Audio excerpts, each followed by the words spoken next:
We have Michael Forman.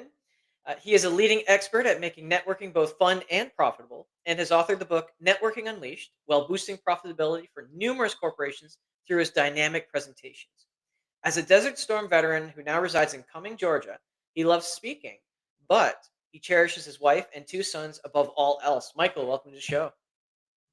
Thank you, Chris. Glad to be here. Oh, and we're glad to have you here. We're going to dive into it in just a moment, but as is customary on the show, we do like to have a little icebreaker. And the question for you today is which cartoon character do you resonate with the most and why? It's pretty simple because Bugs Bunny is my cartoon of choice. Nobody messes with Bugs Bunny. Hmm. Do you ever notice that, you may start with him, but he'll always finish it? So that's always my go-to cartoon character because i- really you don't mess with him unless you really want to, get it in the end. Oh, I like that one. I like that one. And just before we dive into your backstory, what is procrastination for you? How do you define it, and what does it mean to you personally? Well, procrastination to me means putting off what you should be doing today. Okay. So instead of doing it and just getting it over with, procrastination is a long time ago, my mother gave me a little poem. Procrastination is my sin. It brings me endless sorrow. I really must stop doing it. In fact, I'll stop tomorrow. Hmm. And that's basically what procrastination is for me. I like that little quote. It's easy to remember. I like that. Yeah. And we all know there's no like silver bullet or anything. But what would be your secret sauce to overcoming procrastination? Mind over matter. It's just I've been through the military, I've been through owning my own businesses, and I've realized that, if you put off till tomorrow what you can do today, there is so much more that you have to do that all you're doing is just ganging up everything you have to do into like a small time period. So it's better off to do what you have to do. And even if you don't like what you're going to have to do it because A, you'll just get it out of the way. But B, that will leave you the room to go on to the next thing that you have to do. I like that. And actually, that segues really good actually into my next question for you. It's not really a question so much as, I'd be interested in, our listeners would be interested in hearing a little bit about you, your background, how you got to be where you are today.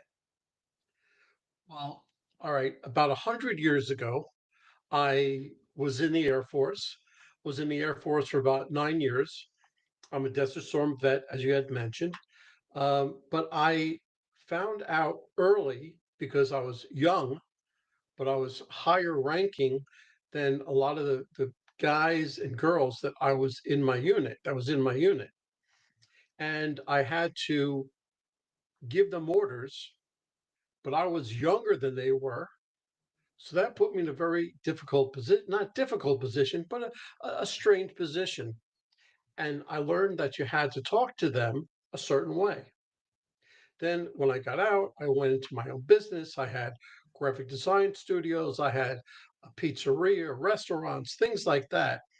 And all of this was talking to your employees, to vendors, and each person you had to talk to in a different way to get the optimum results. So when I finally went into the mortgage business, I went corporate, and I was going on and off stages, and I realized that networking is a key way to get yourself involved. And yes, you not only make business or get business, you can do well for somebody else. You can do good, and really, that's the main thrust behind networking. Networking is giving more and receiving less. So or that you give. When you go to a networking event, you don't look for a sale. You don't look to see what you can get out of these people. You look to see what kind of a resource you can be for everybody else. Mhm. Yeah, that reminds me of a saying. I don't know where it came from, so don't ask me where it came from. But you have the golden rule: do unto others as you would have them do for you. But it sounds like, and you've got sort of the same mentality in your networking. Is the platinum rule, which is do more for others than you would have them do for you. Absolutely. That's the way to get ahead today. You know, the days of building your customer base really is passe. Ever since the pandemic, and it's about 4 years now, people lost their minds. They forgot how to communicate with one another. They think everything is through the cell phone, through texting, through Zoom, and they lost that feeling. You can't get a vibe of the room of the person you're dealing with unless you're person to person networking. And that's where your platinum rule comes in. Because when you walk into an event like that, you look to see how much you can do for somebody else before getting anything back. That's really interesting, and I guess it's a really it's a different way to look at it, and I'm sure some people might be sitting there scratching their heads and thinking, well, wait a second, if I'm thinking about how I can help them before getting anything back, I mean, then how I can help them with my business or how I can help them just in general. Well, it's kind of a mixture of both, because I have a whole routine of what you do when you meet somebody or meet a group of people at a networking event, what you say to the people, so on and so forth. But at the end, you're really saying to that person, your prospective client, what can I do to make you more successful? How can I be a good referral source for you? And if you've done everything properly, you'll get his business card or her business card, and you write down the information on the back the way you should. But he'll ask you, "What do you do?" And then you go on and tell them. And then you always have to have, because everybody there has a problem, and you have to be the problem solver. You have to have something within your arsenal that will solve their problem. But it's your job to figure that out. And actually, I've had this discussion with a couple of other business owners recently. Actually, I'm part of a few different networking groups, and I was speaking to one pest control company here locally, and they said that actually they mirrored your sentiments actually too. That since the pandemic, most of their business has actually been from referrals of people that they've referred business to. So they've been getting referrals from plumbers or attic people that install things, roofers and things like that. Um, so would you suggest just creating a Rolodex of um, different businesses that you can refer out? Well, it, since you've been in business, you know that gold is by your referral sources. Having referrals is golden, okay? Because that is the best, most cost-effective way for you to get business. Now, they might be great in getting referrals and not have to advertise and everything else, but the same thing goes. He still has to go to those other businesses because it's not one-sided. He has to, in turn, give them referrals. And so, because that's how it all works. If you do it long enough, you realize that it does come back to you. And, having those referrals is key. You know, there's another saying, people love to buy, but they hate to be sold to. Mm. Okay, so and that resonates with many business owners. So you have to go around and you have to figure out how to discuss or lay out what you do without having to sell them. And if again, if you did your job correctly, they're going to ask you. It's like it's like your 30-second elevator speech.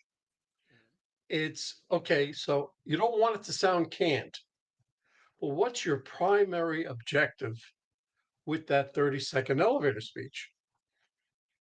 Well, your primary objective is to have them ask you a question. So I've always taught your 30-second elevator speech really isn't 30 seconds, it's 5. It's you're saying just enough for them to say, well, can you tell me a little bit more about that? Or that sounds very interesting. Some sort of a reaction so that you can come out with the other half. And I'm gonna just good dive right into one of the biggest things, and I personally went through this as well because I identify as kind of an introvert. And you mentioned it, you hit the nail on the head. Since the pandemic, a lot of people have been more online, and maybe they are introverted. So what tips would you give somebody to uh, more confidently start going to these events and interacting? Well, you said it yourself, you're an introvert. Okay, so there are a lot of different, it's primarily the same way of doing things with only a certain twist. Okay, so how do you get started? You get started by joining your Chamber of Commerce. You get started by going online to meetup.com or something like that. There's 1,000 different websites to help you, to assist you in getting those networking meetings. Now, if you're not very good, or if you're an introvert, you start small. Okay. You go to those after hours meetings and you start small and you say, there's 40 people there, and you just don't become a wallflower. But that's a very slow way of getting involved. When you're an extrovert and you've been to a few of them, then you can set your sights on something larger. But there is a difference. When you go to a networking event, you walk through the door and you're slammed with like 300 people. It's like, oh no, what do you do? It's very simple. First, take a deep breath, okay? And then just go in. You walk up to a table. There's usually 4 or 5 people there. You don't say a word. You listen. You listen for the conversation. Is this a conversation that I want to become involved with?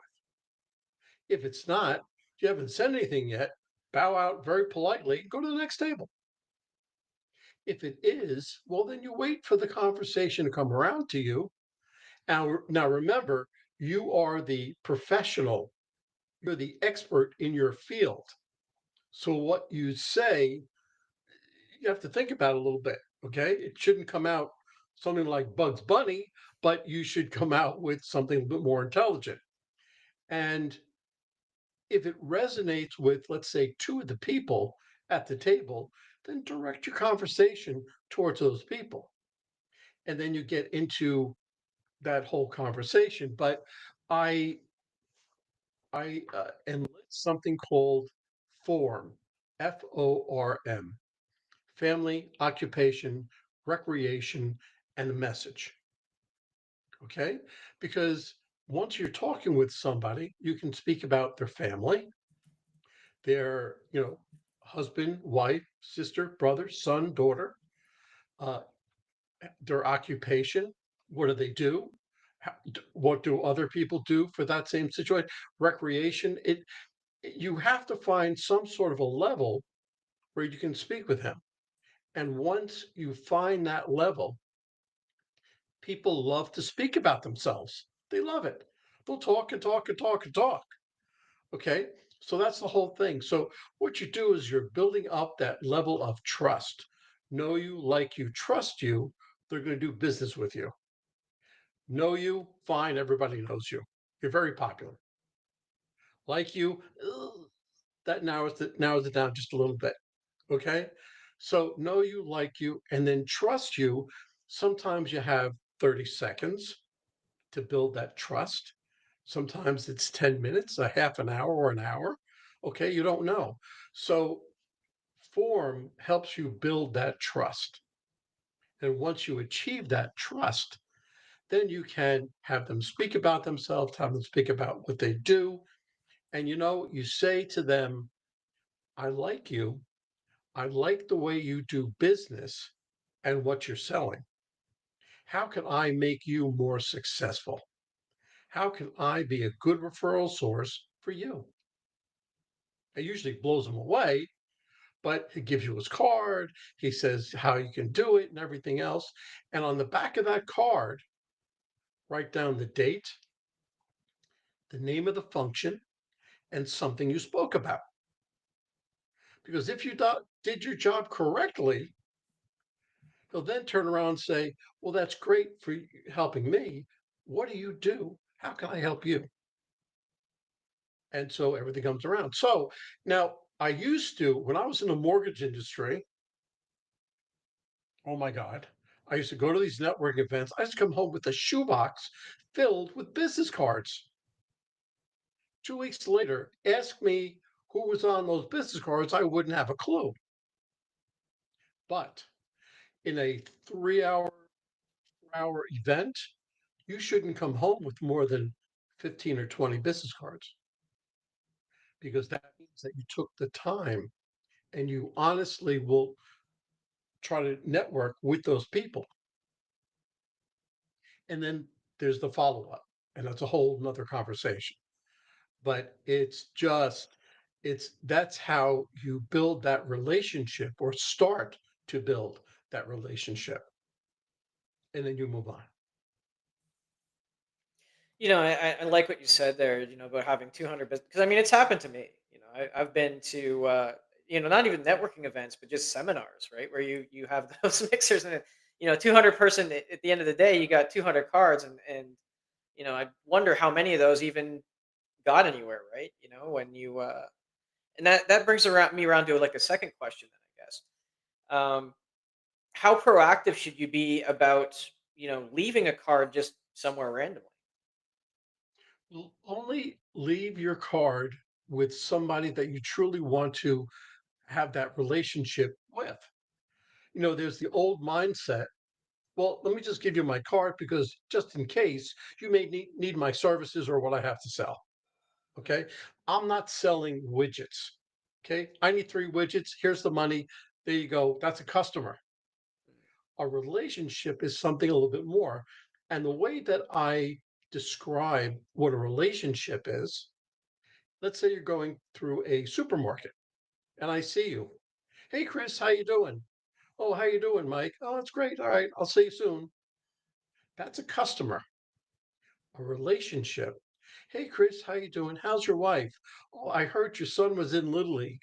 What's he playing? Which base? Did he get hurt? I'm sorry. I'll hope he gets better. Something. And you have, let's say, that 5 minute conversation, and then you move on. That's building your relationship. That's putting me a step above everybody else that has to sell what I sell because you're going to remember me. You're going to remember that I remembered your wife and your son.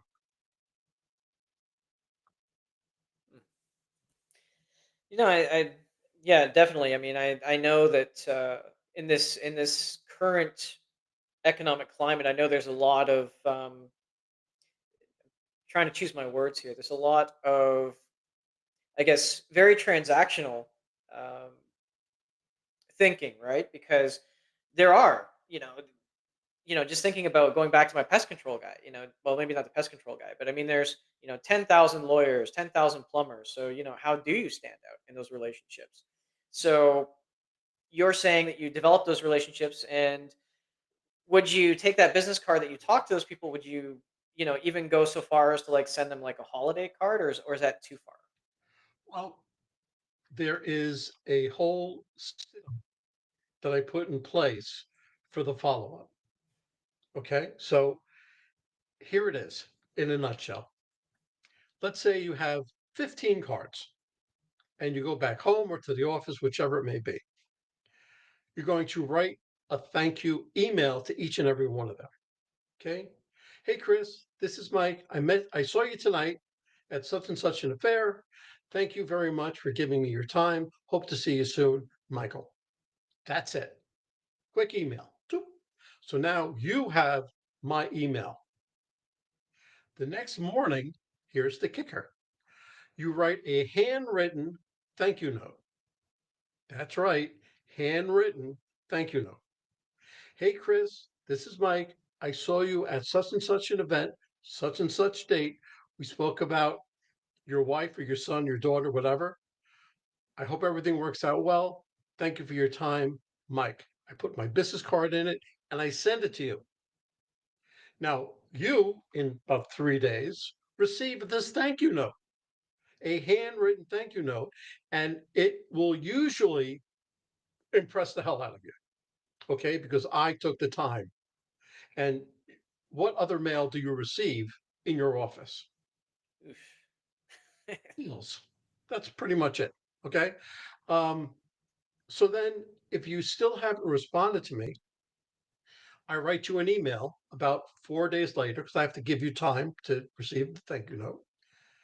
Hey, Chris, I saw you on such and such date, such and such an event. We spoke about your wife, your child, whatever. Now, notice I say the very same thing every time, but I'm just adding a little bit more at the end. Hey, I such time. Listen, I noticed that Tuesday and Wednesday of next week is open. Would any of those days be good for you? Let me know. Like now, from that first email, you have about a 20% chance of getting a response. After that thank you note, there's about a 50% chance. After that second email, we upped it to about 65% chance. Now, if you still haven't responded to me, remember, I'm looking for a response. Positive, negative, doesn't matter. I'm looking for a response. Hey, Chris, this is Mike. I saw you at such date, such a time. We spoke about your wife, your daughter, your whatever. I told you that Tuesday and Wednesday of next week were open. It seems that Tuesday has become very busy for me. How's Wednesday at 3 o'clock? If you still haven't responded to me, you probably will never respond to me. Okay. Because that usually means no, but you can give it one last shot. Hey, Chris, I, this is Mike. I saw you on such and such date, such a time, such an event, right? I told you Tuesday and Wednesday were open, but Tuesday was busy. Wednesday seems to be closing up. So if you would like to join me for a cup of coffee, let me know, Michael. Now, if you still haven't responded to me, that means that you're not going to. So what do you do with your information? You put it into your CRM and you put you on a drip campaign. Nothing elaborate, just something to keep my name and information in front of you once a month. A newsletter, a drip campaign, whatever. Okay. But just touch base like once a month. Now, I speak on many stages. I go across the country and I speak with event planners. About 7 months ago, 8 months ago, I've been emailing this event planner for 8 months.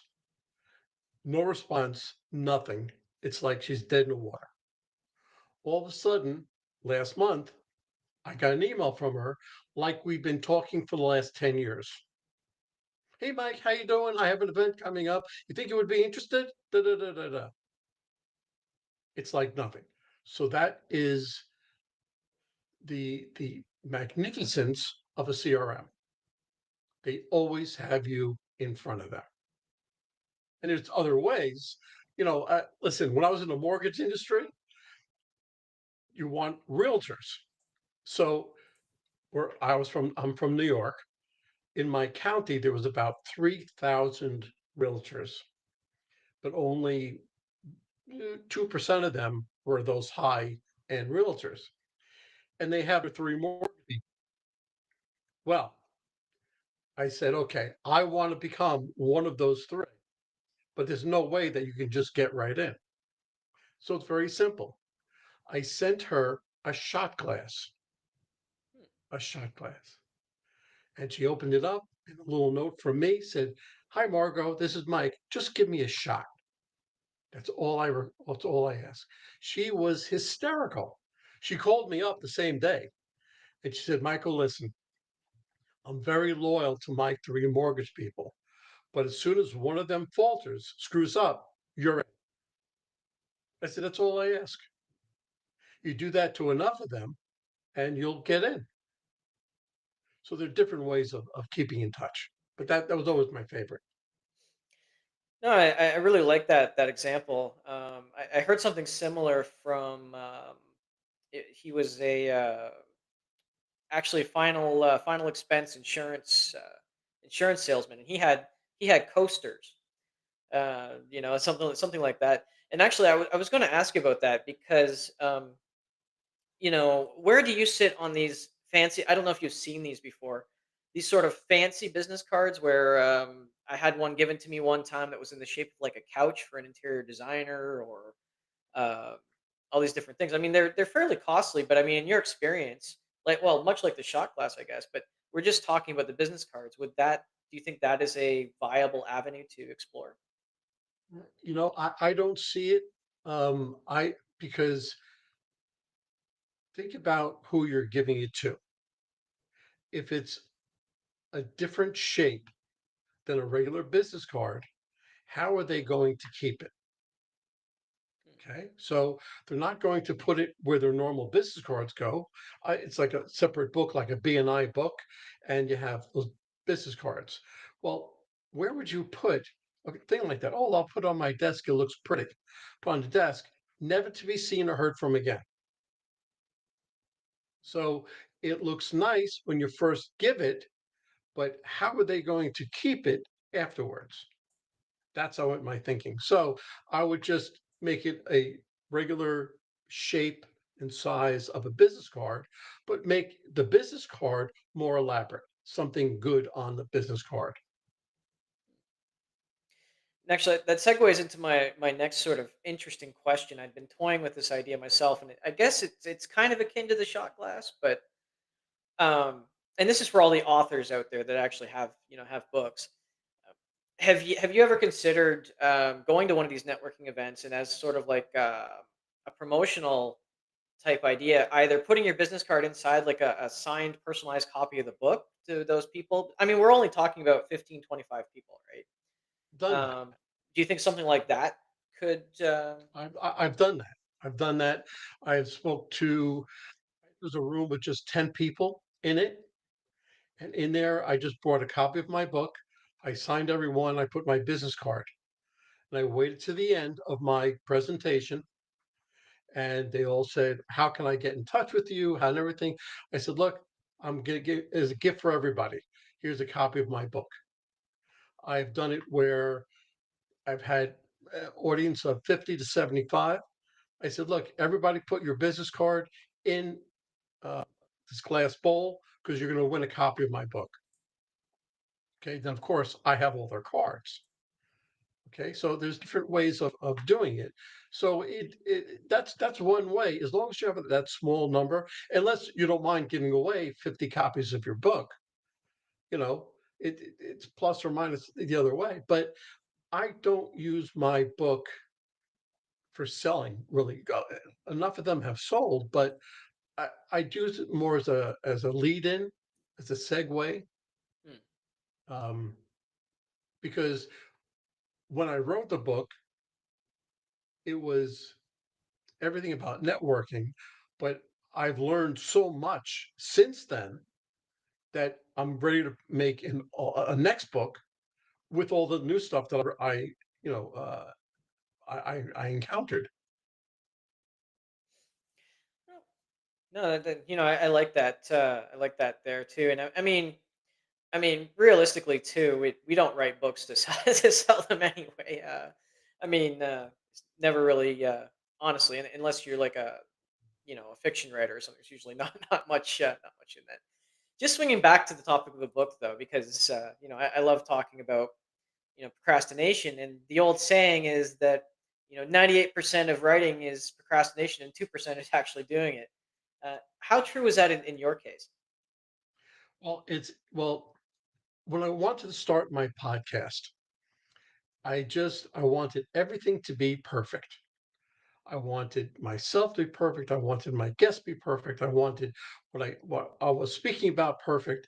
And the more people I spoke to, my mentors, the more of them I spoke to, the more everybody just said, forget all that. Just start. Just begin. Just do it. And then when you are 25 episodes in, you're going to look back to your first five and go, that was me. Oh my God, I was awful. I was horrible, but I started. And now I'm up to, I guess, I have about 10 people. I've launched up to 7 interviews, and each time it gets better and better. So procrastination, it's true for books, for podcasts, for anything you want to do. My only suggestion is to just do it. And what do you suppose was? I mean, we could just do it, right? But what do you think was your biggest challenge when you were getting started with your book? With my book or the podcast? Oh, either or. I mean, I'm interested to hear both the book and the podcast because they're two different animals. They are. They're very different animals. Well, the book I put off because I kept on saying this chapter could be a little bit better. No, no, this chapter, let me rewrite this chapter. Oh, no, no, no, I didn't say that right because I should do it this way. And oh, you know what? I want to put a story in it. So I want to put it up front. No, no, it was in the middle. No, no, no, I'm going to put it up front, you know, and all those things wavering back and forth. And I finally just said, listen, make a decision because procrastination is not making a decision, it's putting it off. So I have to make a decision and stick with it. And so that's how the book came out. The podcast was almost the same way. I'm like, it can't be perfect. No matter what I do, it's not going to be perfect. So should I try to make it as perfect as I want or as conversational and as free as I want? Well, that's the way that I went because getting it perfect really is not my style. Okay. It's having the conversation. So that's each one. And my background, as you can see, this is from my podcast, um, because my 30-second elevator speech, I help professionals network and communicate more effectively and efficiently, thus creating more profits. Because if you do it correctly, effectively, and efficiently, by next month, you'll increase your profits. So that's why I started the podcast and did this and so on and so forth. Actually, that's really good, and I love that you're all about networking and connections because my next question to you is it relates to AI, and some people are using now. There's new tools in your email. There's new tools in on your phone to answer your and how would I write this text? How would I write this email? What's your view on using those to spruce it up? Well, I'm a bit of old school in me. Um, when I write an email or a notice or something like that, I write the email and then I put it through Chat GPT. I say, okay, polish this, make it, like an intelligent person wrote it, not me. All right. And then it just changed and it changes it enough where it still sounds like me, but better. And that's really the only thing that I use it for. Okay. And just going into the other tools of the trade, are there any tools like you mentioned? There's a CRM. I imagine that you have a go-to that you might that you use, your favorite. Well, the tools, I use HubSpot. HubSpot is a CRM, good CRM. And listen, the more you want to use, the more you'll pay. And the more you pay, the better off your everything will be. So you can keep going forever and ever and ever. But I use HubSpot just for my CRM, for getting the emails, keeping everything organized, because everything that comes through my email goes through HubSpot and it keeps it organized that way. But as far as getting the word out, using it for networking, I use LinkedIn. That's my number one go to place. But such as my podcast episodes, I publish on LinkedIn, Facebook, Instagram, and I have a YouTube channel. Then I go through all the normal things of RSS.com, Apple, Spotify, the whole thing. But, you know, there's a lot of different components. It's managing them and keeping them together is really the key part. Okay, that's the most important part. And you can't procrastinate. Okay, you can't put it off because last week I took the time. Right, I did very little each day when it came to work. I'm paying for it this week.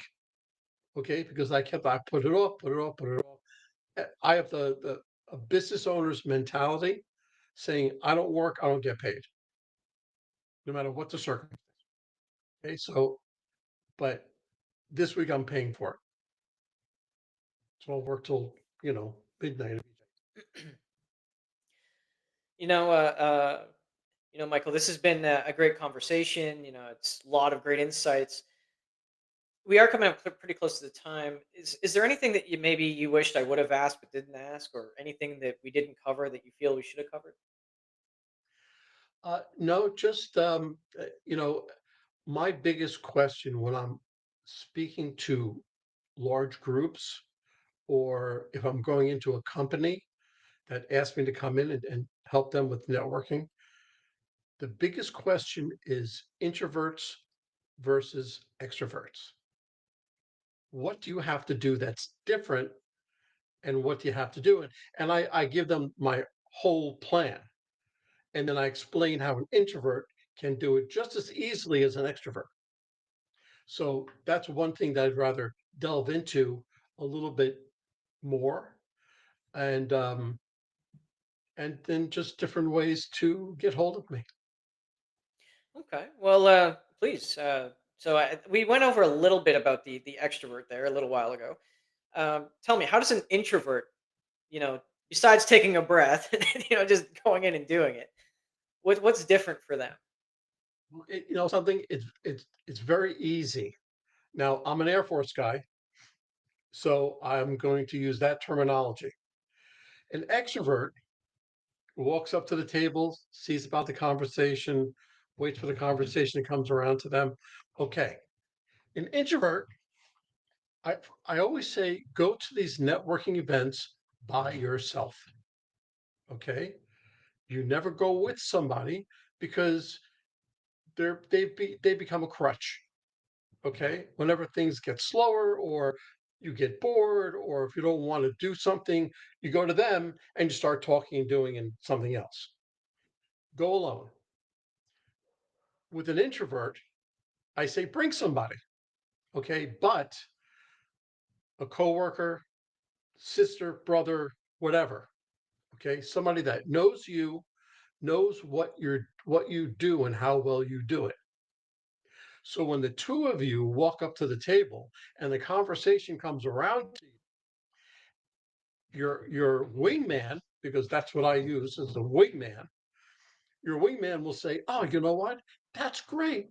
You know something, Mike here. understands that completely and has something really important to say. So there is your segue into speaking. And for an introvert, it's a lot easier for you to speak than just coming right out. And you do that. And so that wingman goes along with you all throughout the networking event and helps you. Now, you're not going to automatically become an extrovert. You're going to have to learn. Networking is a skill. It's a skill like everything else, and you have to practice, practice, practice. So your second networking event, your third networking event, your fourth networking event. Maybe by the fifth networking event, you can go solo. But the one thing you have to do is start with the networking events. Put it into your calendar. Okay. Every other week, go to another networking event.